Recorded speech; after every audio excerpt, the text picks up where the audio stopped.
윤석열 대통령께서 이 최종 변론에서 야당의 줄탄핵, 입법과 예산 폭거로 인한 정부 기능을 마비를 지적하시면서 헌정 질서를 붕괴하려는 국헌문란의 다름 아니라고 말씀하셨는데요. 거대 야당 계엄을 전후로 한 그간 행보가 법치주의에 입각했다고 보시는지 궁금합니다. 마침 제가 이제 그 12월 3일날 비상계엄이 저녁에 밤에 있었지 않습니까? 제가 12월 2일부터 그 3일 오전까지 그때 그 야당이 지금 말씀하셨던 그 줄탄핵이라든지 이런 뭐 감사원장, 중앙지검장에 대한 탄핵 소추방 이런 것들이 있었단 말이에요. 그래서 우리 그 법학하는 교수들은 어떻게 생각하는가 제가 온라인 설문조사를 했어요. 그랬더니 거의 70%, 80%에 가까운 분들이 이건 지금 입법권 남용이다. 그 의회 독재다.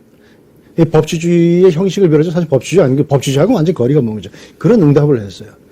대통령은 이걸 뭐라고 표현했냐 하면 12월 3일날 비상계엄 담화에서 그걸 내란이라고 표현을 했어요. 우리가 내란이라고 하는 말 야당에서 나온 것으로 생각하기 쉬운데 아닙니다. 12월 3일을 이걸 내란으로 규정했어요. 그러니까 이 정도를 내란으로 보느냐 마느냐라고 하는 것은 뭐 약간 정도의 차이는 있겠죠. 그렇지만 기본적으로 법치주의는 아니었다. 이거 국가 기능을 마비하고 거기도 나와 있지만은 여태까지 대한민국 정부가 수립되고 나서 있었던 모든 탄핵보다 더 많은 탄핵이 한꺼번에 몰려 있었잖아요.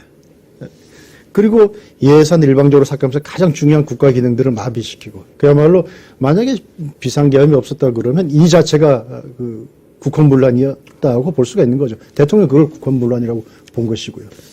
반대로 국회 탄핵소추인단 측은 마지막 변론 때 군을 동원해서 국회와 선관위 활동을 잠정적으로 막은 것이 헌정질서 파괴 행위였다고 주장했습니다. 어떻게 보십니까?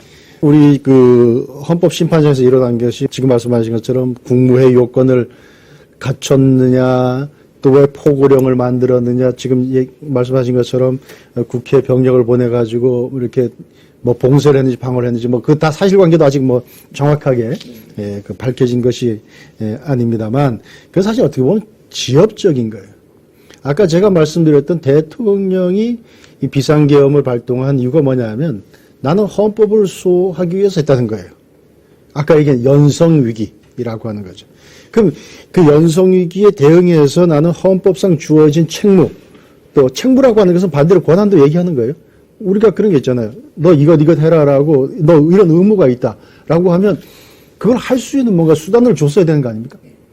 학생 사이에 뭐 빵 셔틀이라고 하는 게 있다면서요. 무슨 돈도 안 주고 가서 빵을 사와라? 그럼 말이 안 되잖아요. 빵 사라고 그 명령은 웃기지만. 헌법 수호를 해라 그러면서 수단을 안 준다? 경성위기에 대한 대처한 수단밖에 없다? 그럼 이걸 쓴 거예요.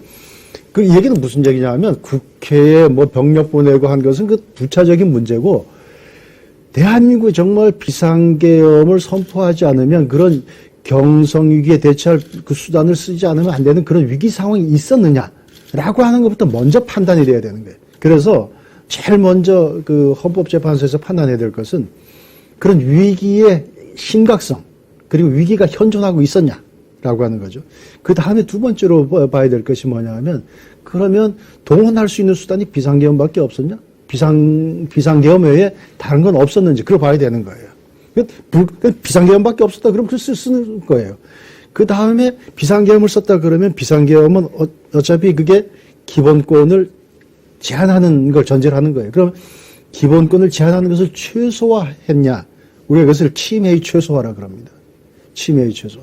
근데 마지막에 그러면 비상계엄을 했을 때 안 했을 때 비상계엄을 함으로써 얻어지는 헌법적인 이익과 비상계엄을 함으로써 상실되는 이런 이렇게 기본권이 제한된다든지 뭐 이런 것들 서로 비교를 해봐야 돼요. 어떤 게 더 큰지. 마지막으로 헌법재판소에서는 대통령에 대해서 탄핵을 받아들일 것인지 탄핵을 할 것인지 아니면 기각해서 직무로 복귀시킬 것인지 두 가지 중에 하나를 해야 되잖아요. 그 둘 중에 하나를 택했을 때 어느 쪽이 대한민국의 미래를 위해서 전 공동체를 위해서 정말 바람직한 것이냐 이걸 또 재봐야 돼요. 그건 헌법재판소가 나름대로 쟤는 헌법적 이익의 교량이에요. 그 다섯 번째고 그럼 앞에 네 번째 것 중에서 국회로 돌아가서 국회에 병력을 파견하고 국회에서 국회의원들을 막았다 했다. 그래서 어디에 해당하냐면 세 번째인 침해의 최소화에 해당하는 거예요. 침해의 최소. 그러니까 우리는 지금 아주 5가지 요건 중에서 세 번째 요건에만 집착을 해가지고 이걸 가지고 대통령이 뭐 헌법을 위반했느냐 안 했느냐 그걸 따지는데 그 사실 프레임이 잘못된 거예요. 앞에 저는 대한민국은 위기가 있었냐 그거 판단해 줘야 되는 거죠. 그리고 비상계엄밖에 선택할 수 없었냐. 그러고 나서 비상계엄밖에 선택할 수 없었는데 그래도 최소화했네. 일반 국민들의 기본권은 제한 안 됐네.